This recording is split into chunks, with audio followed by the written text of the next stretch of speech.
নমস্কার বন্ধুরা, Republic news আপডেটে সকলকে স্বাগত। আজকে রেশন কার্ড নিয়ে কিছু গুরুত্বপূর্ণ তথ্য আলোচনা করব। সেই তথ্যগুলো জানার জন্য আমাদের ভিডিওটি ফুল ওয়াচ করতে থাকুন। জানুয়ারি মাসের বস্তা ভর্তি রেশন কার্ডে কত রেশন দেখুন। জানুয়ারি মাসে বস্তা ভর্তি রেশন: চাল 50 কিলো, গম 40 কিলো, আটা 30 কিলো। রেশন কার্ড অনুযায়ী জানুয়ারি মাসে পাওয়া যাবে কী কী রেশন সামগ্রী? পশ্চিমবঙ্গ সরকার রেশন কার্ডধারীদের জন্য জানুয়ারি মাসে একটি বিশেষ সুবিধার ব্যবস্থা করা হয়েছে। প্রত্যেক মাসের মতন এবারও রাজ্য সরকার রেশন কার্ডের অধিকারীদের পারিবারিক সহায়তার দিতে বিভিন্ন রেশন সামগ্রী বিতরণ করবে। তবে কতটুকু রেশন আপনার জন্য বরাদ্দ হবে তা নির্ভর করবে আপনার কোন ধরনের রেশন কার্ডের অধিকারী, অর্থাৎ AAY, SPH, PHH, RKSY 1 অথবা RKSY 2। এখানে দেখে নিন কোন রেশন কার্ডে কী ধরনের রেশন সামগ্রী দেওয়া হবে।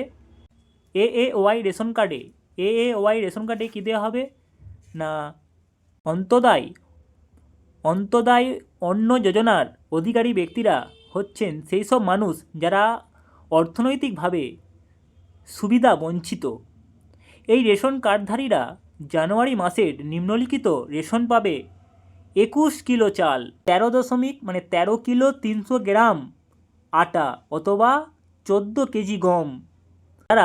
যারা SPH এবং PHH রেশন কার্ডের ধারী, সেই কার্ডের অধিকারী পরিবারগুলির জন্য জানুয়ারি মাসে রেশন সামগ্রী বরাদ্দ থাকবে 3 কেজি চাল প্রতি ব্যক্তির জন্য 3 কেজি করে চাল এবং 1 কেজি 900 গ্রাম করে আটা প্রতি ব্যক্তির জন্য। তো 3 নম্বরে RKSY 1 এবং RKSY 2 রেশন কার্ডরা কী পাবে? রাজ্য সরকারের পক্ষ থেকে রেশন কার্ডের দুটি বিশেষ ক্যাটাগরি RKSY 1 এবং RKSY 2 এর অধিকারী পরিবারগুলোর জন্য বরাদ্দ সুবিধা রয়েছে। কী সুবিধা রয়েছে না, RKSY রেশন কার্ডধারীদের জন্য প্রতি ব্যক্তির জন্য 5 কেজি করে চাল এবং RKSY 2 রেশন কার্ডধারীদের জন্য প্রতি ব্যক্তির জন্য 2 কেজি করে চাল। জঙ্গলমহল এবং পর্বত্য এলাকায় মানুষদের জন্য বিশেষ রেশনের ব্যবস্থা করা হয়েছে।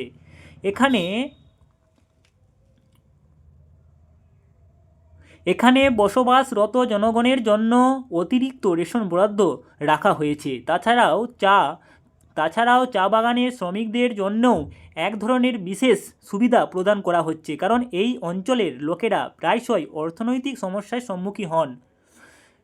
রেশন ব্যবস্থার স্বচ্ছতা: রাজ্য সরকারের খাদ্য বিতরণের ক্ষেত্রে স্বচ্ছতা বজায় রাখার জন্য বেশ কিছু পদক্ষেপ গ্রহণ করেছে। রেশন কার্ডগুলিকে শ্রেণীবদ্ধ করা হয়েছে এবং খাদ্য সামগ্রী বিতরণের জন্য সাবধানতার সঙ্গে পরিকল্পনা তৈরি করা হয়েছে। উদ্দেশ্য হলো যাদের প্রকৃত প্রয়োজন তারা যেন রেশন সামগ্রী প্রাপ্ত পায় এবং কোনো ধরনের প্রতারণা যেমন না হয়। রাজ্য সরকারের এই উদ্যোগটি লক্ষ্য রেখেছে যে খাদ্য সামগ্রী সঠিকভাবে সময় মতন বিতরণ করা হবে, যাতে সঠিক মানুষের জন্য যথাযথ রেশন নিশ্চিত করা যাবে। মানে যার যেটা প্রাপ্য সেটা যেন ঠিকঠাকভাবে পায় সবাই, সেই দিকে লক্ষ্য রাখছে আমাদের রাজ্য সরকার। তো এছাড়াও রাজ্য সরকারের তরফ থেকে আরও চেষ্টা করা হচ্ছে যে যেই রেশন ব্যবস্থা আরও সহজ, সুষ্ঠু হয় এবং সকল জনগণের কাছে সঠিকভাবে পৌঁছায়। এইটাই আমাদের রাজ্য সরকার প্রচুর চেষ্টা করছে। তো দেখা যাক কতখানি কি আমরা সাফল্য পেতে পারি। তো এরকম ভিডিও পাওয়ার জন্য অবশ্যই আমাদের এই ছোট্ট চ্যানেলটি সাবস্ক্রাইব করে পাশে থাকবে এরকম নিত্য নতুন ভিডিও আপডেট পাওয়ার জন্য।